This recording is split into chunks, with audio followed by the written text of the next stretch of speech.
Episode 35। लाली का जलवा। हे भगवान, ये लड़की तो सारे किए कराए पर पानी फेर देगी। सुजॉय ने झल्लाते हुए खुद से कहा। वो अभी अभी सेट पर पहुंचा था और आने के साथ ही उसने जब लाली को ऐसे परफॉर्म करते हुए देखा तो परेशान हो उठा। जबकि शाह साहब ने जैसे ही सुजॉय को देखा वो उसकी बाह थामे एक कोने में चले आए। उन्होंने आसपास नजर डालते हुए बेचैनी से कहा, अच्छा हुआ तुम आ गए। देखा तुमने, पिछले 2 घंटे से सब उसे समझा रहे हैं लेकिन उसने एक टेक भी नहीं दिया। को डांसर्स जब उसके साथ डांस कर रहे हैं तो वो ऐसे बिहेव कर रही है जैसे कि पता नहीं उसके साथ क्या हो रहा है। सुजॉय ने भी सोच में डूबे हुए जवाब दिया, मुझे ये तो पता था कि उसके लिए ये सब करना इतना आसान नहीं होगा, लेकिन ये बिल्कुल अंदाजा नहीं था कि वो इतना बुरा परफॉर्मेंस देगी। फिर उसने जल्दी से उन्हें दिलासा दिलाते हुए आगे कहा, मैं बात करके देखता हूं उससे, आप टेंशन ना लीजिए। दरअसल उसने कभी कैमरा फेस नहीं किया है ना, इसलिए भी और घबरा रही होगी। वो तो मेरी एड फिल्म की शूटिंग के दौरान भी बिल्कुल ऐसे ही नर्वस सी थी, लेकिन उसके बाद जो उसने परफॉर्मेंस दी तो सब दंग रह गए। मुझे पूरा यकीन है कि वो ये भी अच्छे से कर लेगी, लेकिन मेरे ख्याल से आज की शूटिंग रहने ही दीजिए, कल देखते हैं। सुजॉय की इतने यकीन से कही गई बातें शाह साहब को कुछ इत्मीनान दिला गई थी। उन्होंने एक ठंडी सांस लेकर कहा, ओके तो ठीक है, तुम भी ट्राई करके देख लो। अगर वो कल कुछ अच्छा कर पाती है तब तो ठीक है, वरना मुझे नहीं पता मैं इस डील को पूरा कर पाऊंगा या नहीं। शाह साहब ने 2 टूक में साफ साफ अपनी बात कह दी थी और उनका ये कहना सही भी था। लाली के लिए उन्होंने पाहूजा साहब के लाखों के कर्जे अपने सिर ले लिए थे। अब अगर उन्हें लाली से कोई फायदा नहीं मिलने वाला था तो वो ये डील पूरी ही क्यों करते। ये सुनकर सुजॉय कुछ सकते में आ गया। तब उसने लाली के पास जाकर उसे समझाते हुए कहा, मुझे मालूम है कि तुम्हारे लिए ये सब कुछ बिल्कुल नया है, लेकिन फिल्में तो ऐसे ही बनती है ना। कितनी भी बड़ी एक्ट्रेस हो, अगर स्क्रिप्ट में कुछ भी लिखा हो तो उन्हें करना पड़ता है। मैं मानता हूं कि तुम इन सब के लिए अभी मेंटली तैयार नहीं हो, लेकिन अगर तुम्हें फिल्मों में काम करना है तो तुम्हें आज ना कल ये सब तो करना ही पड़ेगा। तुम समझ रही हो ना मैं क्या कह रहा हूं। कहते हुए सुजॉय ने उसका चेहरा देखा तो लाली की पलकें कुछ भीगी हुई सी थीं।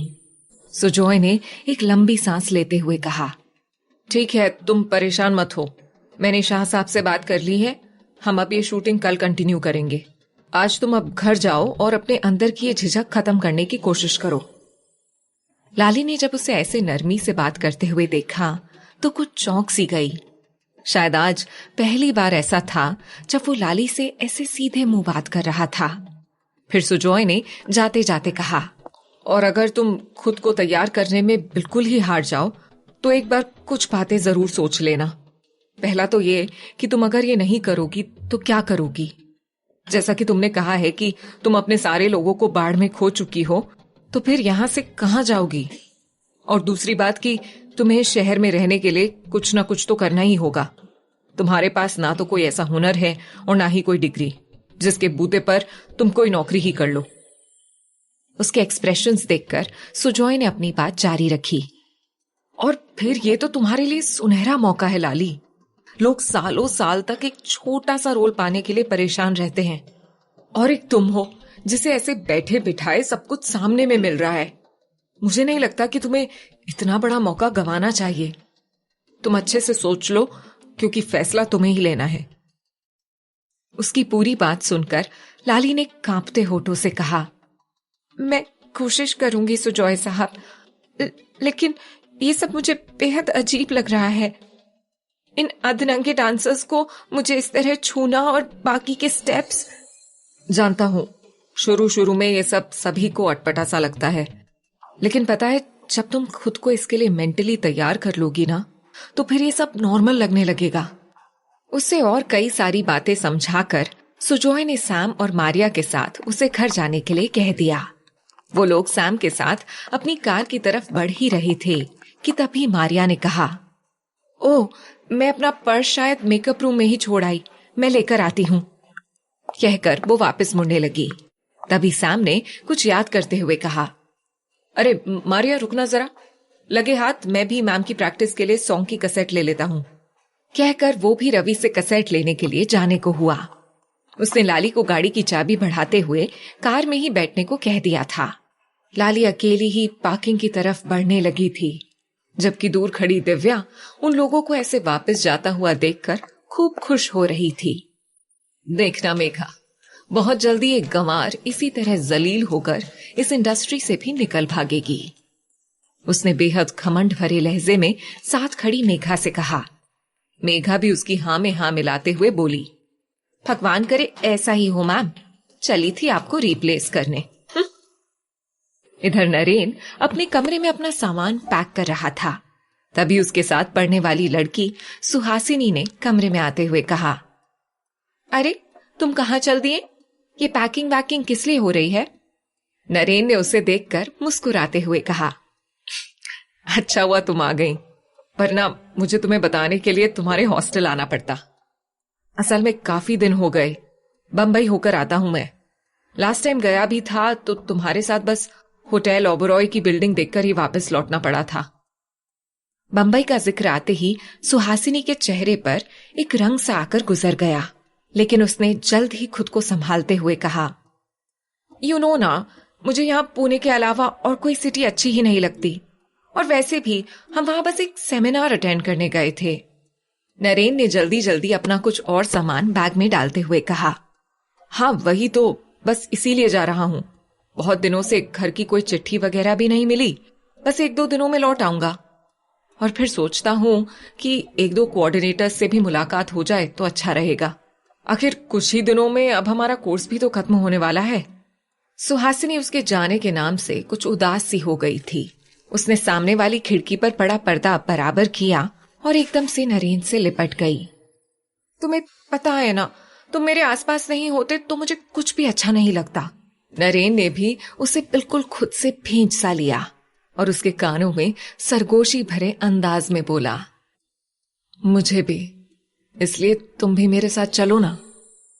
ये सुनते ही सुहासिनी उससे धीरे से अलग होते हुए बोली, कोर्स खत्म होने के बाद आखिर हमें बंबई ही तो जाना है, इसलिए तब तक पुणे के मजे ले लूं। नरेन को उसका इस तरह से एकदम से अलग हो जाना कुछ अजीब सा लगा, लेकिन उसने कुछ नहीं कहा। जबकि सुहासिनी ने भी पैकिंग में हाथ बटाते हुए कहा, जल्दी आना, मैं तुम्हारा इंतजार करूंगी। 2 दिन से 1 दिन भी ज्यादा हुआ ना तो देखना। उसकी प्यार भरी धमकी सुनकर नरेन के होठों पर मुस्कुराहट बिखर गई। कार में बैठी लाली लगातार बस सुजॉय की ही बातें सोचे जा रही थी, यहां तक कि वो अब इसके लिए ख्यालों में ही अपने अंतर मन से बहस भी कर रही थी। ठीक ही तो कह रहे थे सुजॉय साहब, और मेरे पास कोई और रास्ता भी कहाँ है। तभी जैसे लाली के अंतर मन से आवाज आई, तू चाहे खुद को कितनी भी तसल्ली दे ले, लेकिन क्या तू उन अधनंगे लड़कों को खुद से वैसे लिपटा कर शॉट दे पाएगी? ये ख्याल आते ही लाली ने जैसे छुरछुरी सी ली। उसे एकदम से उन डांसर्स का खुद से लिपटना याद आ गया। मुझसे नहीं होगा ये सब, ख्यालों में खोई हुई लाली के मुंह से अचानक से निकल गया। मारिया और सैम दोनों ही चौंक से गए। तब सैम ने उसे समझाते हुए कहा, दुनिया में हर इंसान कोई ना कोई काम पहली बार जरूर करता है, और उस काम को करने से पहले हर किसी को ऐसा ही महसूस होता है कि मुझसे नहीं होगा। लेकिन पता है मैम, इंसान पर जब पड़ती है तब उससे सब कुछ होता है। उसी तरह से आप देखना, आप भी जब अपने आप को तैयार करके 8-10 बार वैसे शॉट्स शूट कर लेंगी ना, तो आपसे भी सब होने लगेगा। सैम उसे जैसे जैसे समझाता जा रहा था, लाली का मन जैसे बदलने लगा था। तीनों जब घर पहुंचे तब तक 4 बज चुके थे। सैम ने ऊपर पहुंचकर वीडियो प्लेयर में रवि की कोरियोग्राफी वाला वीडियो लगाते हुए कहा, ये कैसेट मैंने इसी में डाल दिया है, आप थोड़ा रेस्ट करके इसे देखना और फिर इसी के हिसाब से प्रैक्टिस करने की कोशिश करना। और देखना, मुझे पूरा यकीन है कल आप बेस्ट परफॉर्मेंस देने वाली हैं। और अब मैं चलता हूं, कल मिलते हैं पूरी तैयारी के साथ, ओके? लाली अब तक गहरी सोच में डूबी हुई थी, लेकिन जैसे ही सैम ने ये कहा, वैसे ही लाली ने एकदम से सोफे से उठते हुए कहा, 1 मिनट सैम, आप अभी नहीं जाओगे? कहकर वो अपने कमरे में चली गई और दरवाजा बंद कर लिया, जबकि बाहर बैठे सैम और मारिया चौंक से गए। दोनों लाली के ऐसे रोकने वाली बात के बारे में सोच ही रहे थे कि तभी लाली के कमरे का दरवाजा खुला और सैम के साथ साथ मारिया की आंखें भी हैरानी से फैलती चली गईं। लाली ने एक छोटी सी टॉप के नीचे लॉन्ग स्कर्ट डाल रखा था, जो उसकी नाजुक सी कमर के एकदम आखिरी हिस्से पर बंधी हुई थी। उसकी चोली से लेकर स्कर्ट तक का खुला हुआ हिस्सा किसी गुलाबी पत्थर की तरह चमक रहा था। लाली ने उस तरह के कपड़े तो पहन लिए थे, लेकिन एक झिझक सी भी उसके चेहरे से छलक रही थी, जो उसके चेहरे को बेहद मासूम बना रही थी। उसने एकदम से अपने दोनों हाथों को मारिया और सैम की तरफ बढ़ाते हुए कहा, मैं प्रैक्टिस के लिए तैयार हूं और इस प्रैक्टिस में मेरे को डांसर्स का रोल आप और मारिया करेंगे।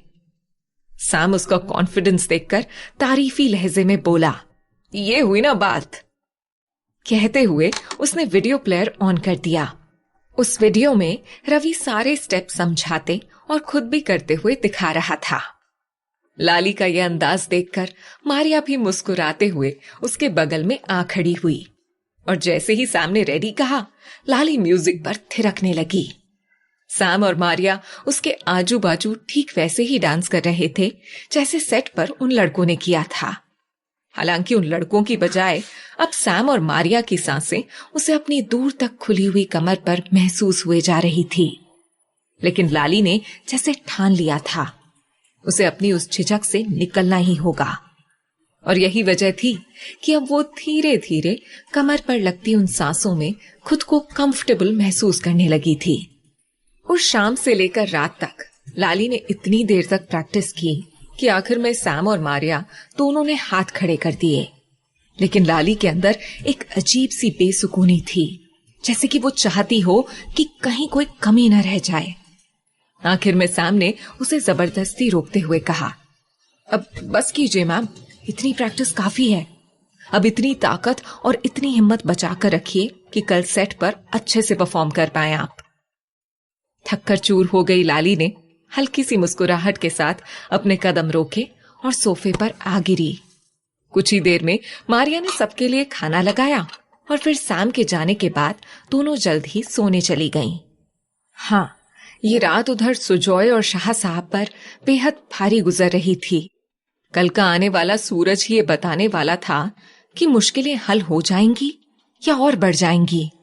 अगले दिन सभी वक्त पर ही सेट पर जा पहुंचे थे।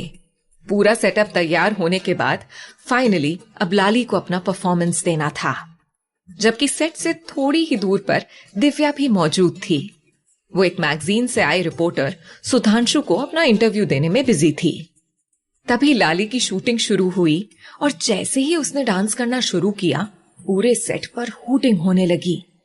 जिसने भी उसे कल डांस करते हुए देखा था, वो आज उसका शॉट देखकर हैरान थे।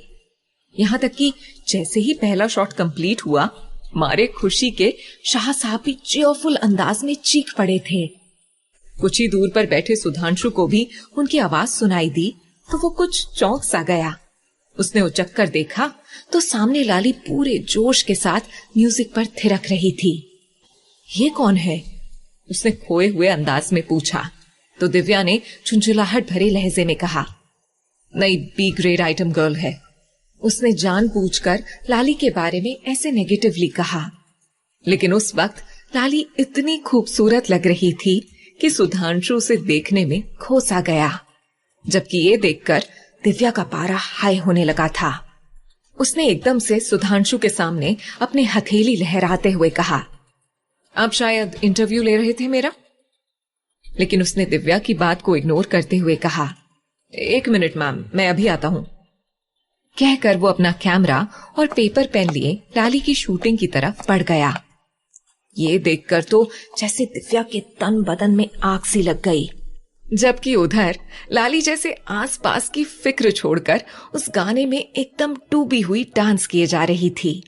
उसके मूव्स, उसकी अदाएं वहां खड़े हर इंसान को उस पर से नजरें हटाने ही नहीं दे रही थी।